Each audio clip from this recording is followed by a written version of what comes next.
up your hands and follow this simple prayer of accepting Jesus Christ. You're not accepting a church. You're not accepting a religion. You're not accepting an institution. You're accepting the person of Jesus Christ who loved you so much, He gave Himself for you. It is He you are accepting.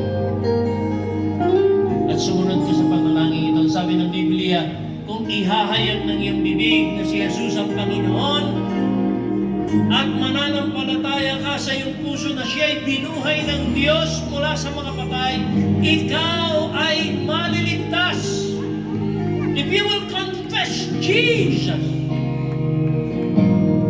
That's why follow this prayer and confess Him right now. Sabihin natin, Panginoon Jesus. Ulitin natin, Panginoong Jesus. Sa oras na ito, ako po'y lumalapit sa iyo. Inaamin ko, ako ay isang makasalanan. Nagpapakumbaba sa iyong harapan, humihingi ng tawad. Patawarin mo ko sa lahat ng aking kasalanan.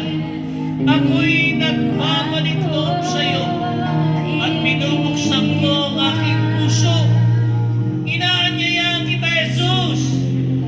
Pumasok ka sa akin at manahan. Tinatanggap kita bilang Panginoon, tagapagligtas ng aking buhay. Mula sa araw na ito, maghari ka sa akin.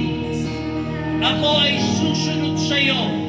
Maraming salamat sa pagtanggap mo sa akin. Maraming salamat sa iyong kapatawaran. Maraming salamat sa pangako mong buhay na walang hanggan. Isulat mo ang aking pangalan sa aklat ng buhay sa langit. Ako na lamang po mananalangin.